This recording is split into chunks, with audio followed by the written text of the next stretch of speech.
Good morning, everybody, and welcome to our next webinar in our ESG and sustainability series.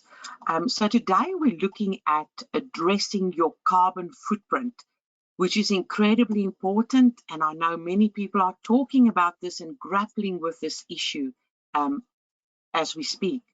So as always, on the sustainability webinars, I'm joined by Ashley Bleeker. So good morning, Ashley. Hope you're well. Good morning, Aletta. I am well. I hope you're well too. No, I'm well. I've survived another Valentine's Day, Ashley. You know, the craziness of Valentine's Day, which I try to avoid, but it's difficult with 4 children, especially 3 daughters, you know, to avoid the craziness. Did you keep all your own Valentines under control, or did they explode this year? My husband, after 28 years, he was never into it, still not into it, Ashley.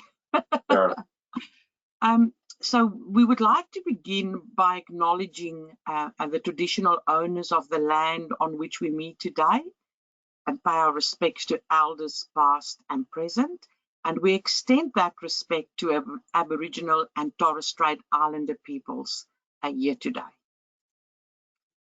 We also want to do a little bit of a recap of the sustainability and ESG webinars that we've scheduled for 2023.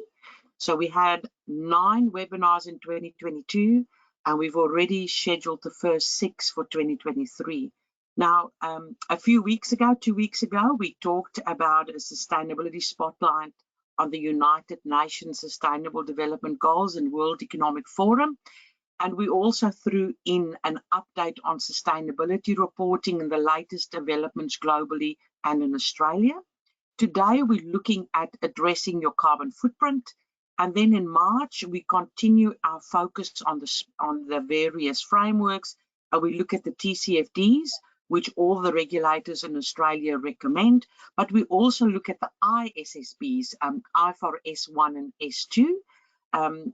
We received an update last night from our head of global, expected to finalize IFRS S1 and S2 before the end of March. So it's, you know, it's imminent. Then in April, getting the board on board, so the business case for sustainability. In May, we look at the GRI standards. And then in June, you know, what do we have to do to get ready for 30 June reporting? So that's our sustainability webinars that we've scheduled. However, increasingly, there's an overlap between broader sustainability and corporate reporting, or IFRS and corporate reporting. Again, in January, a few weeks ago, we looked at what's hot and what's not in IFRS, and basically what's hot is sustainability reporting, in short. Next week, we are looking how to incorporate sustainability and ESG in your financial report, again, looking at the latest developments. And then in March, we look at the proposed IFRS S1, in April, IFRS S2, etc. So you'll see sustainability topics are currently dominating our sustainability webinar series as expected, but also our IFRS and corporate reporting webinar series. So please feel free to register for those. It's available on our website, but Ashley and I also share it on LinkedIn, etc. Today we are focusing on carbon footprint, and Ashley will step us through a lot of the work we've currently doing with clients, helping them with establishing their baseline carbon footprint. I think it's important to start with how do we measure, or how do we calculate that carbon footprint? You know, what rules, requirements, protocols do we use? Now, generally accepted, the protocol to use is the greenhouse gas protocol.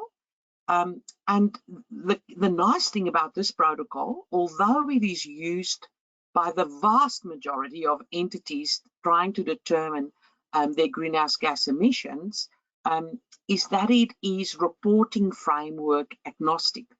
And what we mean by that is whether you use Sustainable Development Goals of the United Nations, whether you look at World Economic Forum, whether you look at TCFD, whether you look at the SASB, GRI, whatever reporting framework you decide is best for your stakeholders or which your stakeholders prefer, to measure the underlying carbon footprint, all of them either require or permit the greenhouse gas protocol.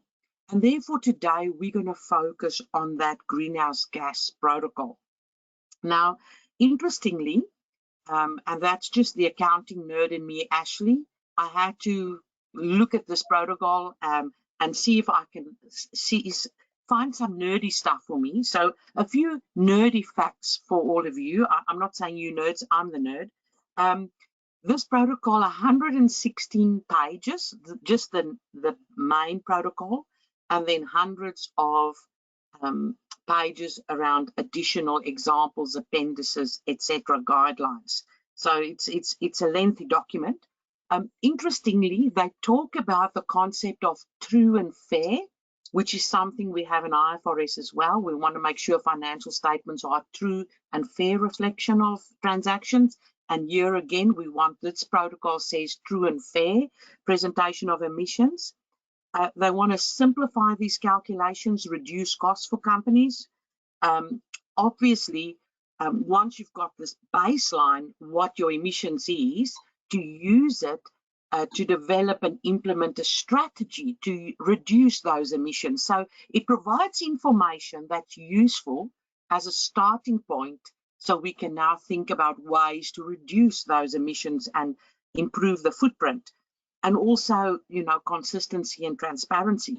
Another interesting thing, that we've got key principles driving everything we do when we calculate greenhouse gas protocols, 5 of them. So it's the foundation. It has to be relevant, completeness, consistency, transparency, accuracy. Again, it reminds me so much of what we do when we prepare financial statements. So the greenhouse gas protocol is focusing on the calculation, on the measurement.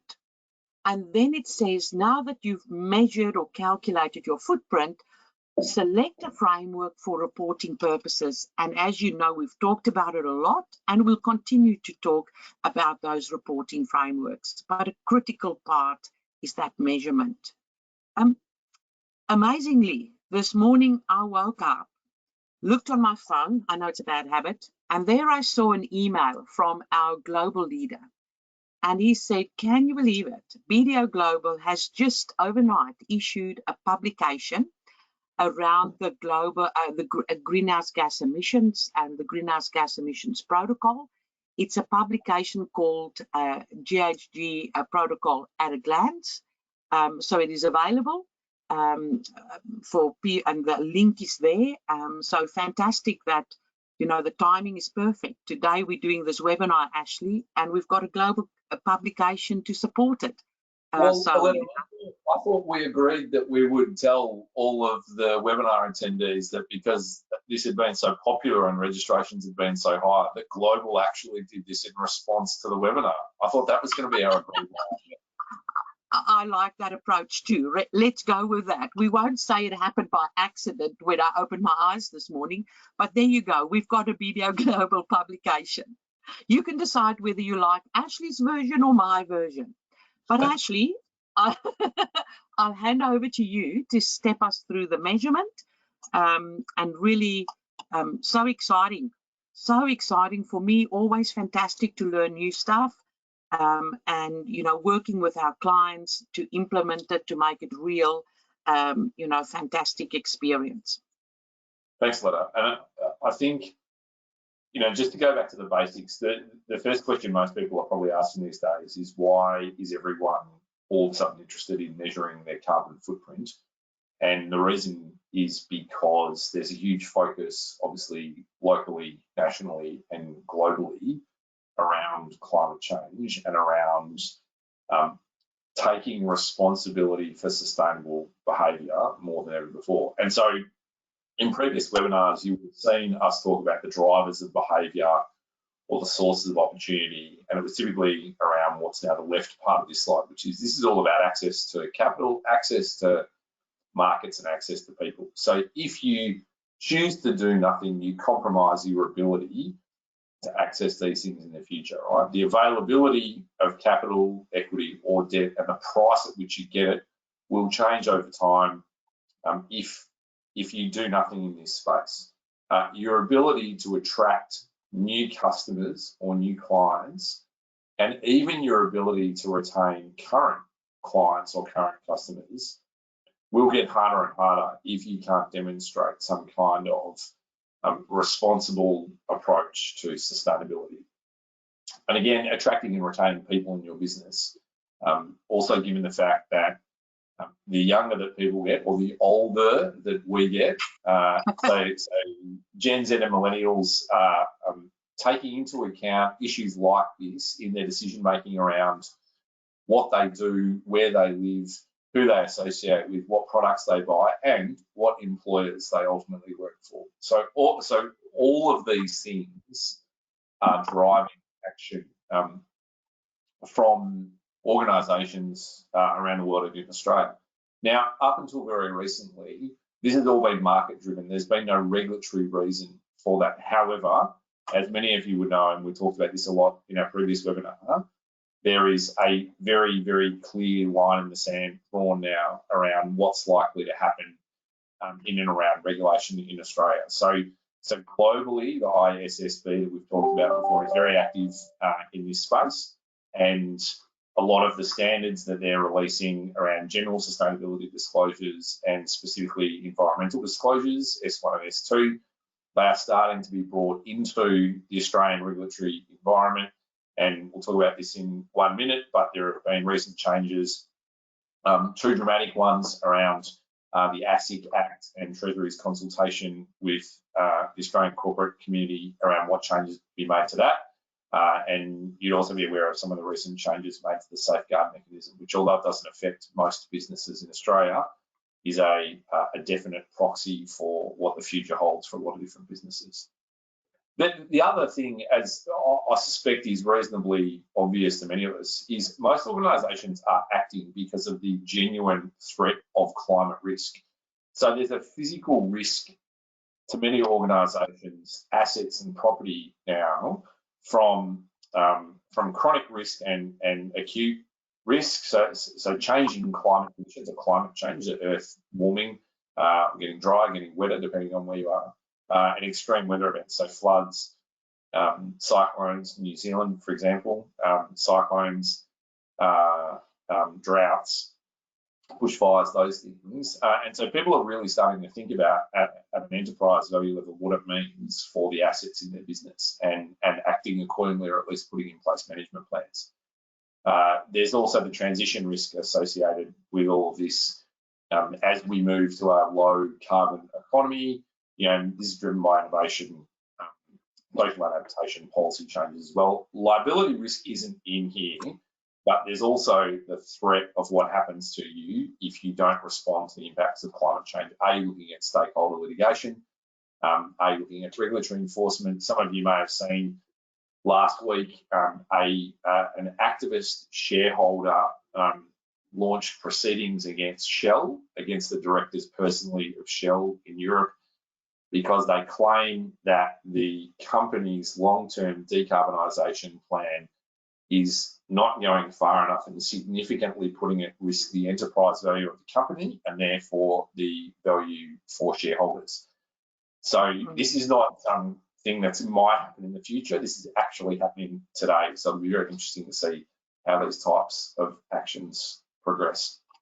So these are driving commitment to sustainability more broadly, but specifically commitment to climate risk and carbon footprint and decarbonisation. And you can't decarbonise until you work out where your carbon footprint's coming from, and you can't work out where your carbon footprint's coming from until you start measuring the different sources of carbon emissions in your business and in your value chain.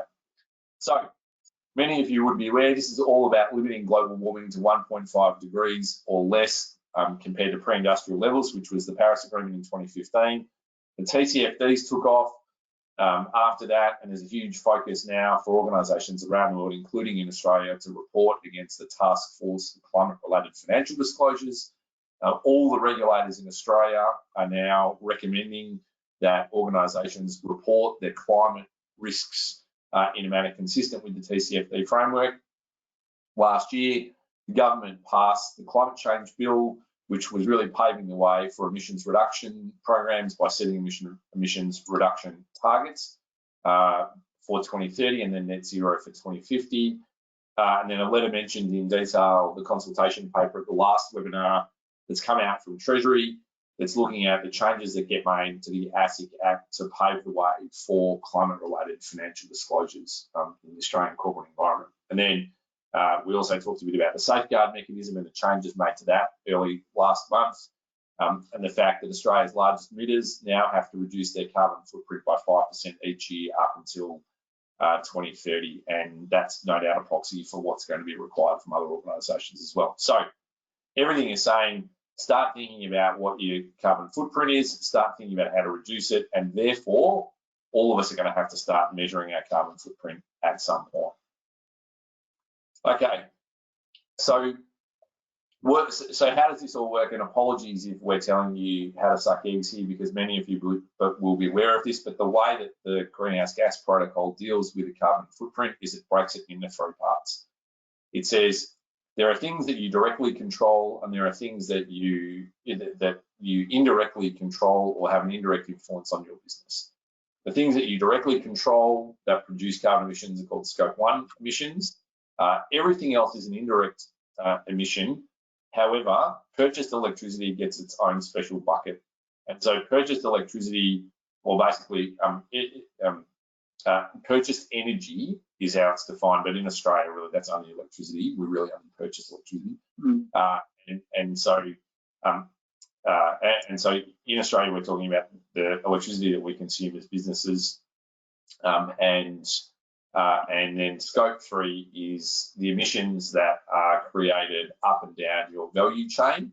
So all of your goods and services before they get to you, and all of your goods and services once they leave you and move further down the value chain or the supply chain, ultimately to be used by consumers. So again, I'm sure many of you would be aware of that. And when we talk about greenhouse gas emissions, obviously we're talking about carbon dioxide, but we're talking about other gases as well. And so you can see some of the other gases here, but ultimately everything is effectively wound back to how many units of CO2 does this gas represent. And we'll talk about the global warming potential of different gases in a bit, but you can see here, we've got methane, we've got nitrous oxide, we've got hydrofluorocarbons, we've got perfluorocarbons, we've got sulfur hexafluoride. Greenhouse Gas Protocol also mentions one other, nitrogen trifluoride, which isn't in their pretty diagram. This comes from one of the GHG protocol publications as well. So perhaps just on the next slide, this just kind of lays out what the sources of emissions might be in slightly more, I suppose, in a clearer way. But Scope 1 is basically everything that happens within our own business. So our Scope 1 emissions are anything that is under our control. So it's either mobile combustion, which are things that are created by transport. So typically fuel that's used in vehicles that we would own and operate. It is mobile combustion, so things that we would burn in generators or boilers or anything like that. Gas, diesel, anything like that. And then the third source is fugitive emissions, which typically come from refrigerants, so any kind of heating and cooling that we have, and the refrigerants that are used in those have a global warming equivalent. They're not CO2. In fact, they're way more potent than CO2 when it comes to global warming. And so we need to account the fact that our heating and cooling systems also produce substances that impact global warming. Scope 2 is electricity. We'll talk about a bit more of that in detail. And then Scope 3, you can see here, is broken down into upstream and downstream. And so upstream, purchased goods and services are the big one for a lot of people, which really requires you to look through your general ledger and identify all the things that you buy as a business and put them into different categories, and then calculate the likely emissions footprint from each of those goods and services. You might buy bigger things for the business, capital goods. Typically for us, that's IT hardware. There's fuel and energy that can be used upstream to get your goods and services to you. There's obviously transport and distribution, particularly if you're bringing in things from overseas, if you're importing goods, that's a big one. There's waste generated in the production of those goods. So we have very little line of sight on things produced in China and what happens to the waste in those factories when things are produced in China. Business travel is a big one for us in terms of proportionality, and we'll talk about the BDO footprint in a bit. And also, as more and more of us work from home, these days you've got employee commuting, which now also includes working from home estimates as well. And then any kind of upstream leased assets, also if they have a footprint through heating, cooling, or energy consumption, electricity, or otherwise. Downstream, once our goods and services leave us, we might have to transport them or distribute them somewhere. You know, this makes more sense for things like automobile manufacturers, for example, that put all their cars on a ship and move them halfway across the world. There might be some processing of the products we sell if we're a wholesaler and we're selling bits and pieces to other people who then fabricate them and do something with them. Then there's additional emissions created in that process. There's the actual use of sold products. So say we manufacture cars, if someone uses our car, obviously what they're doing is they're putting fuel into the car to use it. End of life treatment, you know, once someone throws a product out, what happens there? How much energy does the waste management company you driving its rubbish trucks around? And what happens once it's in the ground? Any kind of downstream leased assets that we might have. For us, that wasn't a big deal. We have a couple of subleased premises, but not much. If you run a franchise model, you need to account for franchisee behaviour as well. And then if you have investments, you need to account for what's happening inside your investee companies as well. That's probably the most complex of all of the different parts of the calculation process. If it helps, BDO has measured its carbon footprint now for the last 2 years.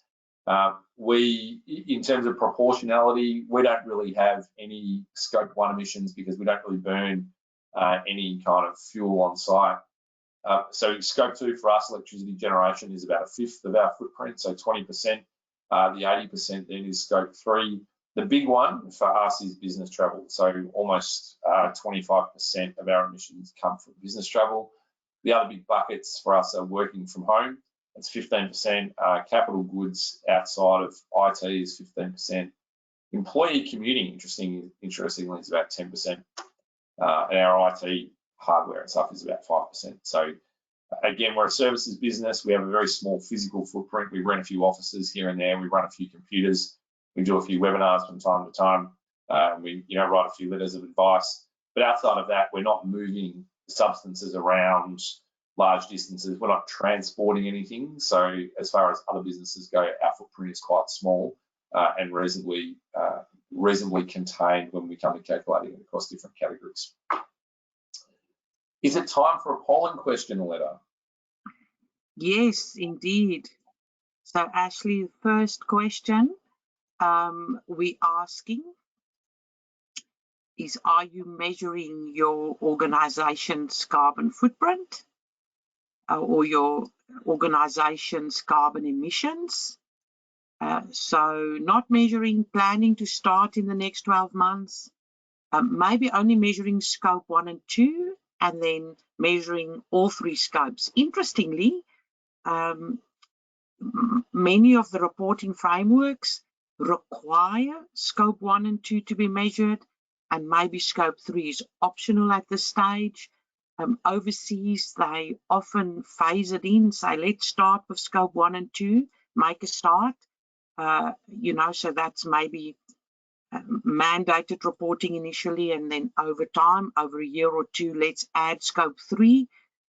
If we've looked at that diagram you've explained, Ashley, difficult to go upstream and downstream and get all the data. And as you say, we've done it for our own organization. It's not an easy task. And so maybe that drives the decision of people to only do scope 1 and 2 and step it up over time. So please share, what are you doing? Not measuring, planning to start. Where are you sitting in that space? So obviously at BDO, we've measured our scope 1, 2 and 3 emissions now for the last 2 years. Yeah,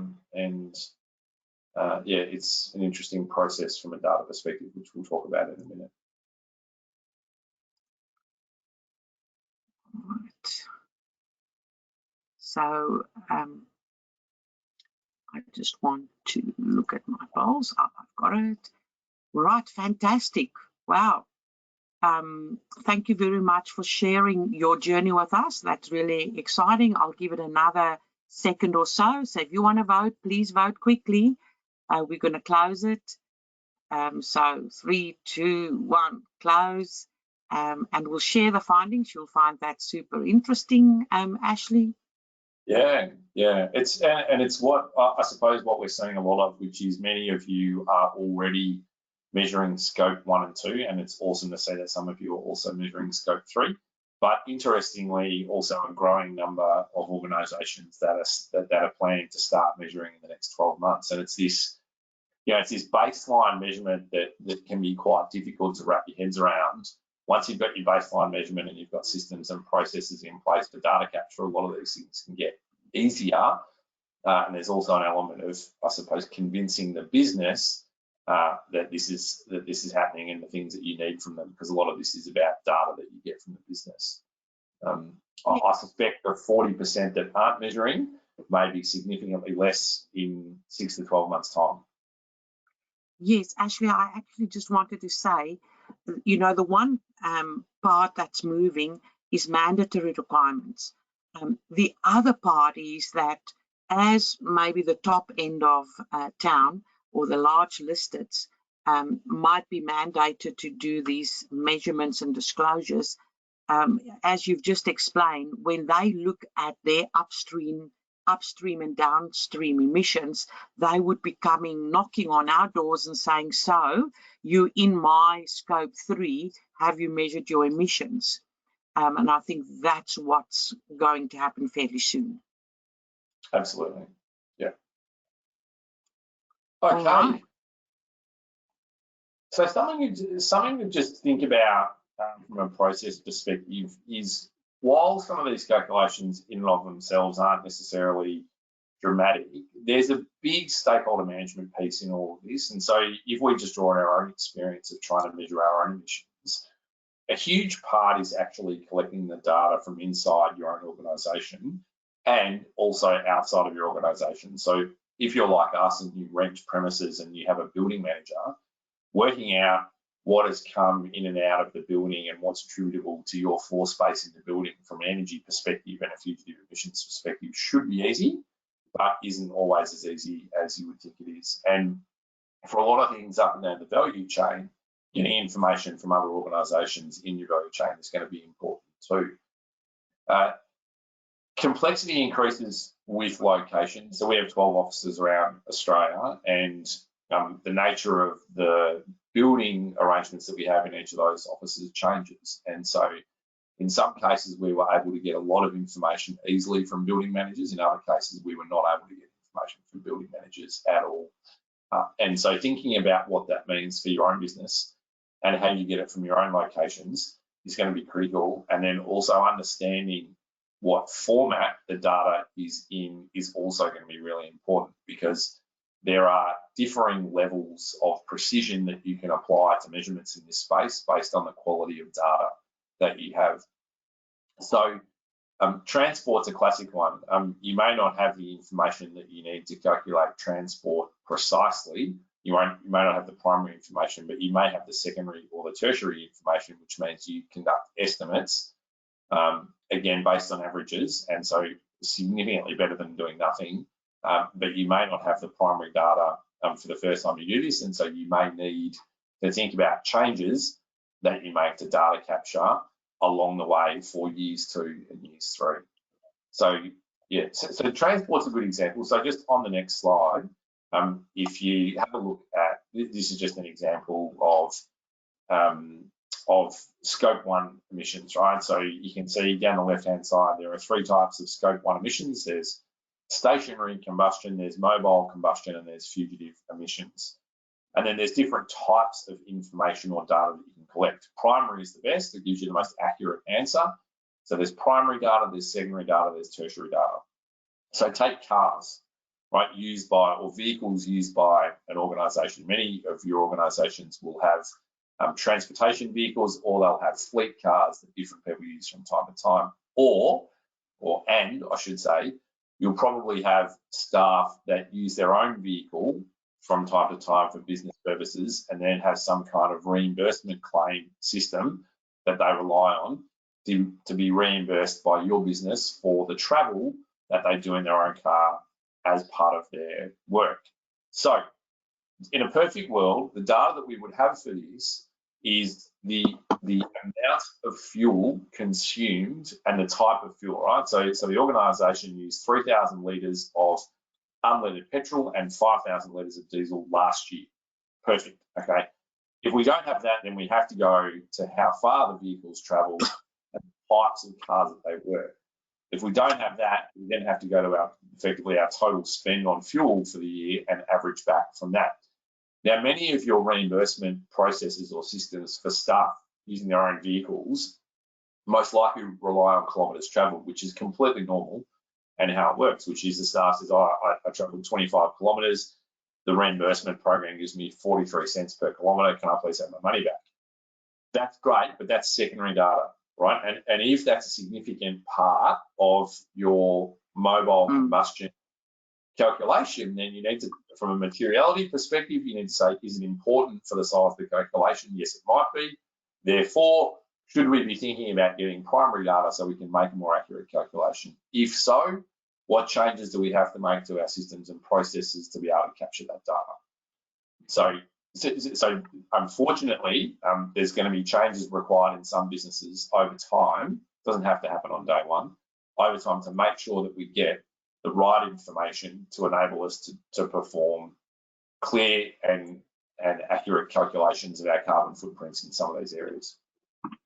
Ashley, so to me, this comes back to our statement that in order to implement a decarbonisation strategy at an organisation, we have to go through the process to determine this footprint, because as you determine your baseline footprint, you understand what data you have, what data you don't have. So it's not just about what's the number of the carbon footprint. It gives us information about availability of data, processes, difficulties. And then we get to that number. And when we think about the strategy going forward, how do we bring the number down? One strategy could be to get better data, which will give us a more accurate measurement, which is pushing the footprint down, for example. So that initial baseline is incredibly important for the ongoing strategy. Yeah, absolutely. And so that's an example of a scope 1 data issue that might come up. So remember, scope 2 is just purchased energy or purchased electricity in Australia. And again, there are two things to think about when you purchase your electricity. You can either take a market-based data approach or a location-based data approach here. And so if you're purchasing power from a supplier, a retailer, a generator, whoever it is, and you've got some kind of contractual instrument that you can point to that demonstrates that you are purchasing that power, it'll most likely be green power, renewable energy. Then you can use the market-based data that you have around that contractual relationship to perform your calculation. Now, if you're purchasing green energy, renewable energy, it has zero carbon footprint. So your scope 2 emissions are zero if you can demonstrate that all of your energy that you're using is green energy. However, if you don't, you have to take an average, which is, what is the grid doing in my state on average when it's producing emissions from the generation of power, and you've got to take into account these state-based emissions factors. Now, if you're in Victoria, like Aletta and I, you're unfortunately very reliant on dirty brown coal from the Latrobe Valley that's generating a significant proportion of the state's energy. So there's an emissions factor for each state, and unsurprisingly, Victoria is at the top of the list.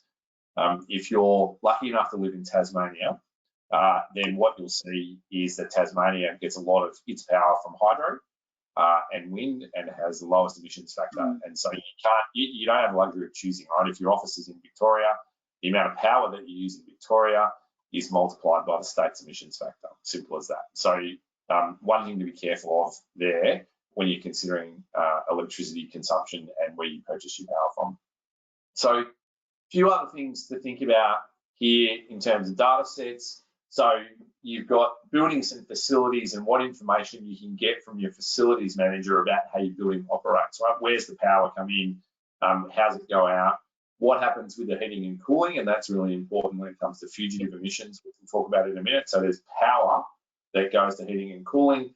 There'll be generators that sit somewhere as well that are backup energy supplies. And then there's the actual refrigerants that are used in the air conditioning systems and what happens with those. Purchase goods, what's happening upstream, and how do you get information about it, right? Now, typically, you'll have a general ledger that sits there and someone will go through the ledger line by line and pull out all the kind of purchased goods and services and try and categorize them into different areas. And if you have no further information on where it's coming from, you have to apply averages to that, and it's very hard to get your footprint down when you're applying those averages.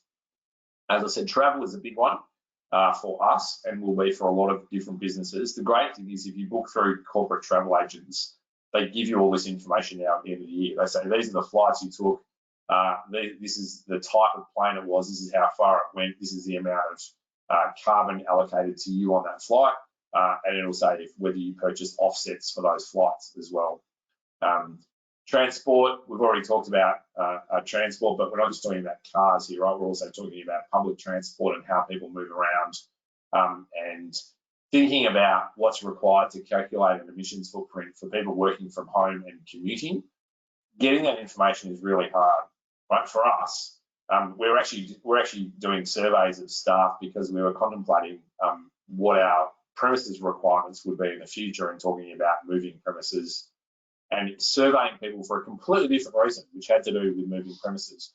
We were able to tackle on a couple of questions about how often they work at home, how they get to work, all that kind of stuff. But if you don't know how people get to work, and if you don't know how often they work at home, it's very hard to work all that out. The other proxy for all this is headcount, right? So you might have one site where you get very specific information about, say, energy consumption, and so you can calculate that.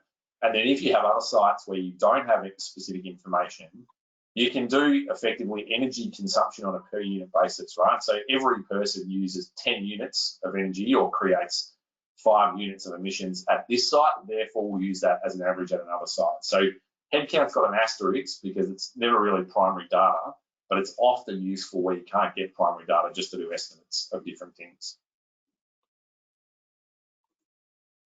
Is it time for another polling question, Aletta? Absolutely. So, polling question. And this is about data. This is the big determinant here, right? How easy is it to get data and what's the quality of data like? So how data ready is your business to make this process accurate and effective? So A, you've got no idea. B, you think you're confident you can get most primary data. You're confident you can get most secondary data, or you think that you'd struggle to find most of the tertiary data, which is actually just comes out of your general ledger. It's just money spent, basically.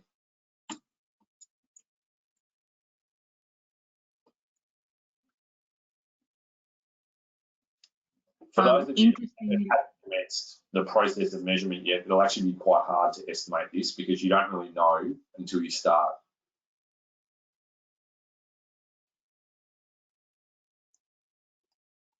Yes, and Ashley, these days the golden word is data. You know, you need data to a lot of things, but with ESG sustainability and with the carbon footprint, we definitely need data to do that baseline reporting. And as we say, it's continuous improvement. So initially, you use what you've got, and then as you go, identify the gaps, collect more data, improve processes. So it's similar concepts to what we've previously discussed around the broader sustainability report. So this month we're focusing on carbon emissions, but similar concepts in the broader sustainability report. again, thank you very much, everybody, for participating and sharing and contributing. It's fantastic. Must be time to close the letter. I'm excited to see the answer. Yeah, I've lost it on the screen, but I found it again, Ashley, and that's why I was quiet. I was concentrating so hard. My multitasking ability is not that great. I will share the findings. You'll enjoy this one. Well, that's awesome. That's really good to know, because obviously the primary data allows us to make the most accurate determinations and calculations for emissions. So that's great. It's not surprising that there is a significant number of people that just don't know, because, as I said, if you haven't started the process, it's very hard to know what your data is like. And again, it's also expected that there would be a number of businesses that would probably not have access to the data in year one anyway, and may have to build their systems and data capture processes over time to improve the quality of the data. Absolutely. So thank you again, everybody, for sharing that. Back to you, Ashley. Thank you, Aletta. So in practice, again, and we like to draw on our own experience here, right? So we've done two things. We've calculated our own footprint. We've also calculated footprints for other clients. And obviously, we feel more comfortable disclosing things about our own footprint, so we often draw on the BDO example. But BDO has 12 physical offices across the country, and so what we had to do to calculate our footprint was look at what was happening in and around each of those 12 offices. Now, in some states, we have more than one office. In some cities, we have more than one office, for example. But it was really interesting because each of them differs in size, and the sophistication of data capture in each of those buildings changes. The building manager can get information. In some cases, they can't. So what's our electricity? What's our water in and out? What's our air conditioning like? What's our waste management processes like? Which purchase goods went where? What was transport like? All those types of things. And so you can see how even for a simple business like ours that doesn't move that many manufactured goods around, you can see that the process gets complicated quite quickly anyway, particularly around Scope 3. Scope 1 emissions, we basically had zero Scope 1 emissions. We didn't do anything on site. Scope 2, we purchased electricity, and then Scope 3, everything was happening up and down our value chain. I should say the one thing that we didn't do in our Scope 1 calc is we didn't have enough information on fugitive emissions. And so we couldn't do anything around heating and cooling, and we couldn't do anything around the fridges in all our tea rooms, because our building managers or even our own on-site facilities managers just didn't have enough information to be able to make that a meaningful calculation, which obviously we're aiming to do this year when we do the calc again. Now, you might say, well, how can a heating and cooling system and how can a bunch of, little bar fridges here and there really make a meaningful difference to this? And we'll talk about the nature of refrigerants and their impact on global warming in a minute, but they do have a disproportionately big impact. So some of the things to think about, it's really hard to go back and get information if you don't have it from previous periods. Whether or not you even get access to some systems, so the building management system where your building manager is going to run that, you've then got to look at the quality of the data that comes in and out, and then you've also got to look at external data sources and think about the sophistication of those. As I said, a good one, business travel for us, all done through corporate travel agents. Corporate travel agents now, these days, have great systems for tracking all of this, and so we get quite detailed reports at the end of it. So these are all things that you need to consider as you move through the process. So I just want to spend a little bit, again, we're back on Scope 1, right? So Scope 1 has stationary combustion, mobile combustion, and fugitive emissions. Fugitives is always seen, unless you're a mining company and you're digging coal out of the ground, which liberates methane as you dig it out, BHP, others, not us, you probably think, well, this isn't really a big deal. Right, because there's a heating and cooling system somewhere and there's a couple of fridges somewhere. Sure, the amount of refrigerant that you have in your business and that's escaping into the environment is minimal. However, the issue here is global warming potential, right? So every substance has a different global warming potential, and every substance's ability to warm the planet is compared to CO2's ability to warm the planet. Unfortunately, refrigerants are incredibly good at warming the planet. So good, in fact, that many of them have been banned. That was because they had an impact on the ozone layer. But there are still others that are around that have that for every kilo that you use or that escapes into the environment, it's the equivalent of 3,000, 4,000, 5,000 kilos of CO2.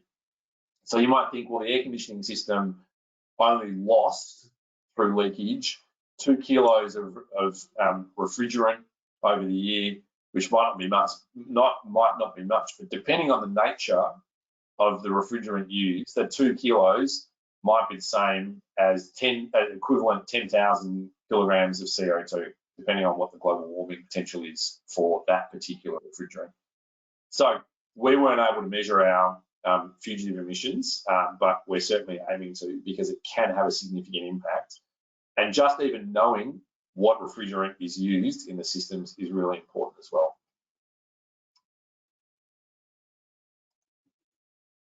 So I mentioned earlier state-based emissions factors, and this is just an example of where different states produce different levels of clean or dirty power.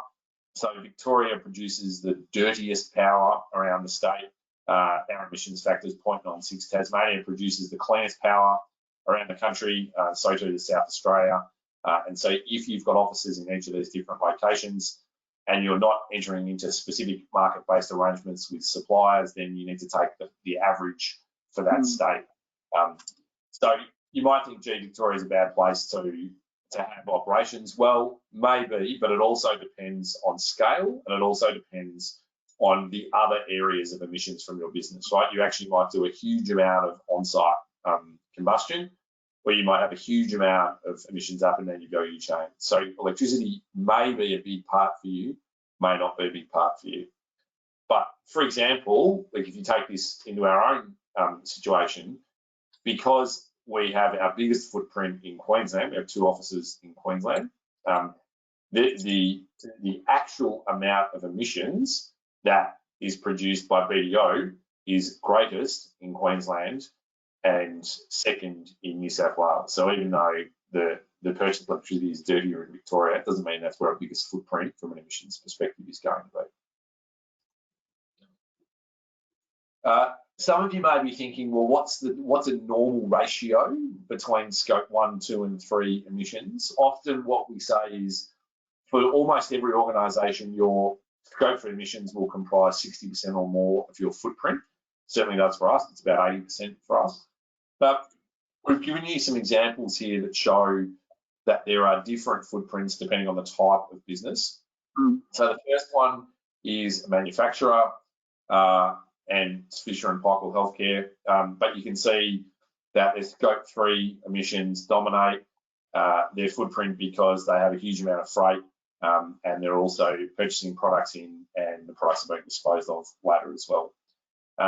Just because it bucks the rule, we included this example of a biotech company that has a significant amount of scope 1 emissions, very few scope 3 emissions. But it's basically a lab testing business, and so it doesn't actually move a huge amount of material in and out of its business, and so it doesn't have to account for too much up and down the supply chain. And so that's why there are even still some examples of where scope 3 can be little, but it's quite unique and it's not the norm, but we thought we'd include it anyway. The telco it's Telstra. Telstra's data book is readily available if you want to look at it. It's amazing how much detail is in it for all of their calculations. As you can imagine, if you run a telco service, you use a lot of power. So a lot of what they have is scope to purchase electricity, and a lot of what they have is up and down their value chain as well, scope 3. Aletta, I don't know if you wanted to say anything about the BDO footprint relative to that or not. Ashley, I could add, as you know, that for us, the biggest part of our footprint was scope 3. And so for us to work to reduce our footprint, we have to address the scope 3, and in particular purchased goods and services was our biggest part of our footprint. Obviously nothing in scope 1, or we couldn't assess everything in scope 1, but we know it will be relatively small. And scope 2 was electricity, and again, relative to our overall footprint, relatively small. So absolutely for us around scope 3. Yeah. So let's think about reductions, right? So you've done the measurement, you've got the numbers, the data set's there, it might not be perfect, and you've thought about ways that you can improve the quality of the data set going forward. Now you're thinking about, well, now we've got our footprint, how do we reduce it? Because this is all about reduction, right, and decarbonisation. So there's this hierarchy that exists about ways to go about doing this. So the hierarchy works to avoid, reduce, restore, offset. And this drives kind of the difference between carbon neutral and net zero. But if you think about avoid, right, so the best way to reduce your carbon footprint is to just not do things that create carbon emissions. And so identifying where you can stop doing things that create emissions is the most effective way to address this. And also usually involves reduced cost. And so it's highly cost effective and everyone in the business loves it, even including the CFO, because it reduces the amount of money spent on things as well, right? So classic business travel into video conferencing, right? Surely always not an ideal replacement, but a great way to reduce cost and reduce carbon footprint as well. Then you're moving into reduce, which is trying to find less emissions intensive ways to do the same thing. Typically relies on technology improvements or upgrades. A classic one, doesn't really move the dial, is LED lighting. Everyone's got it now anyway, or should have it anyway. But that's one example of where traditional light bulbs, incandescent bulbs have moved to LED lights, which consume way less power. Restore is about replacing emissions by moving to renewable energy sources. Again, tech can be really important in this as well. And then the poor cousin in all of this is offsets, right? So any kind of residual emissions you've got left over after you've avoided, after you've reduced, and after you've restored, you can go and purchase offsets in the carbon market to offset any gap you've got left. And so this is the difference between carbon neutral and net zero. You can achieve net zero by going and purchasing offsets. You can't be carbon neutral by purchasing offsets, right? Carbon neutral means obviously not producing any emissions at all. Offsets is just buying credits to offset those emissions that you are producing. So if you're thinking about strategies, and again, it's quite hard at a company level, it's the way you do it is you identify big buckets of emissions and you look at the ease with which you can start to reduce those. Part of it might depend on regulatory environments in which you operate. So again, if you're caught by the safeguard mechanism, if you're one of Australia's biggest 200 polluters, you've got to reduce your carbon emissions by 5% every year. Now that might not seem like a lot, but if you're an industrial process, right? So if you're an aluminium producer and you take aluminium oxide, bauxite, and you basically run a whole bunch of electricity through it to produce aluminium, finding 5% might be easy, finding 10% might be hard, finding 15% might be impossible. So the regulatory environment can have a big impact on your business depending on what you do. Also, trying to find categories where it makes the biggest difference is really important. It might be manufacturing of purchased goods. So working with suppliers upstream that measure their own carbon footprint, that measure their own scope 1, scope 2 emissions, means your scope 3 kelp can be brought down dramatically, because no longer do you have to use market averages. You can use the specific inputs from your supplier. In the same way as you can use specific market-based data for purchased electricity. If you're buying green power, you're at zero. If you're buying location-based power, then you've got to take the emissions factor for that state. And again, travel can be a big one as well, working with airlines that have smaller footprints or buying offsets or anything else. The big one around is also around how do you innovate your way out of this? Are there technologies you can look at that might require an investment, but ultimately lower your footprint over time? And are there other people that you can work with that might do the same? And so again, you have the advantage of thinking and tackling these problems together. Everyone is dealing with this stuff. Here are some just industry-based comments, and I'm conscious of time, so I'll just move through them very quickly. But something to think about here is you can see that electricity generation produces a huge amount of the emissions in Australia. And again, this is just the legacy of the system. But what is really interesting is as we start to improve the carbon footprint of our electricity generation and distribution networks, there are massive upgrades required. And you can see on the right-hand side here that there's huge opportunities in and around our actual electricity grid for businesses in that space to capitalise on some of the opportunities that are going to come out of it. The other big ones that you can see there in the graph are transport and agriculture and industrial processes as well. So just to think about industrial processes, this is big facilities that actually take power on site and use it to do something like refine a metal. So just on the next slide, Aletta, you can see here that some of the major manufacturing sectors produce or consume a huge amount of on-site power. Non-ferrous metal basically just means producing anything other than steel, nickel, aluminium. Ferrous metals means producing steel. Interestingly, you can see cement here at 5%. So globally, cement accounts for 8% of global emissions, right? There's so much concrete around the world. So 8% of global emissions are caused by cement production each year. That's as much as the world's car fleet combined. Right? So if you want to think about how you reduce this, cement is a great start. Everything's being electrified, right? So our cars, we know our cars are being electrified, or we know that some of these things might move to hydrogen, but the reality is our supply chains are being electrified as well, right? So our trucks are, our planes are to some extent, and our ships are being electrified, which is going to have an impact on our own supply chain. The other one that was in that first slide as well was agriculture.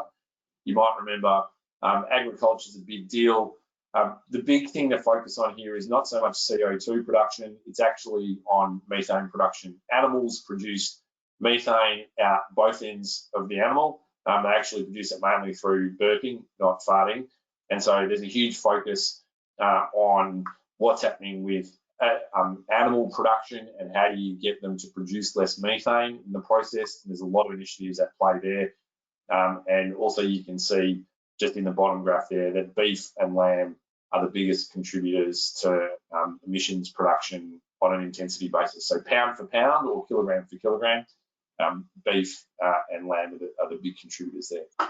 Okay, sorry to run through that. I'm just conscious of time. Aletta, did you want to talk about the path forward? Yes, thank you very much, Ashley. Thinking about the agriculture, if I look at all the the alternative meats that you see in the supermarkets, these plant-based meat, we can see where that is coming from as well. And there's a number of, products, and apparently the taste is improving. I'm South African, so I would struggle with that because, we like our meat. But you do see an increase in number of entities looking at those products. So where to from here? So as we've said, last year we talked about a sustainability report. We talked about the continuous improvement journey around sustainability reports. Now, a carbon footprint is a big part of sustainability reporting. It's not a separate thing. It's part of the sustainability report. And then there's all the other sustainability information. There's a bit of a spotlight on carbon footprint, and I think part of it is because the regulators are talking about climate-related risk.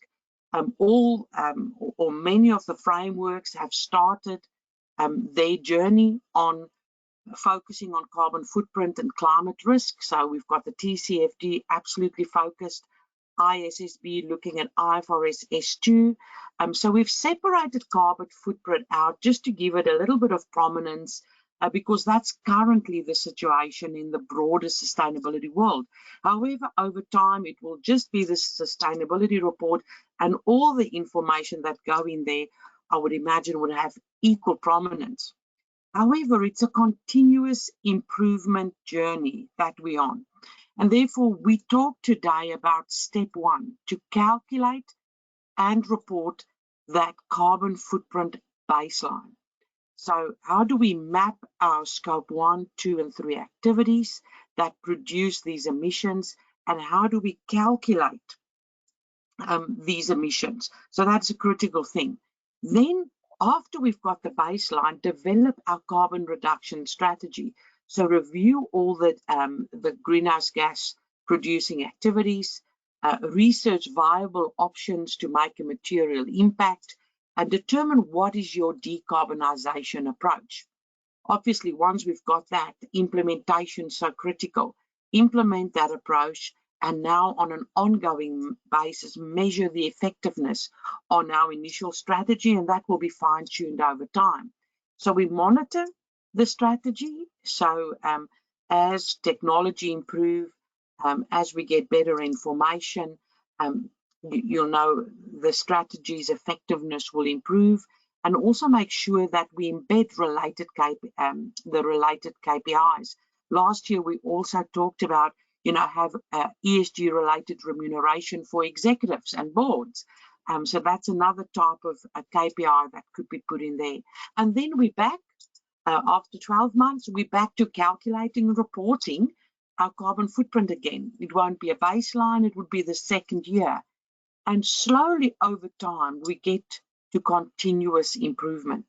Now, similar to the broader sustainability information in the whole sustainability report, it is about making a start. Because as soon as you make a start, as soon as you've got a baseline, you can move on to start to think about better data, better processes, and what a strategy could look like. So next steps would definitely be make a start on that initial carbon footprint. And if you need assistance, please reach out to us.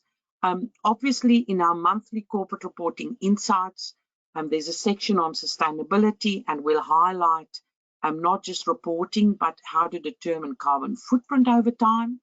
You can register for our monthly corporate reporting insights that look at accounting, but also sustainability, or if you're only interested in sustainability insights, you can do so as well. We've given you the 2 links there. You can also look on our website for all the latest and greatest. Constantly, we update information on our website for all the latest information. So that's, again, just a link to our website. We've got education and training. The TCFDs that refer to scope 1, 2, and 3 emissions. We've got an e-learning course. And then obviously we've got this webinar series, and we also have the corporate reporting webinar series. So a lot happening around education and training of you and your broader team. And remember, you get CPD certificates after these sessions as well.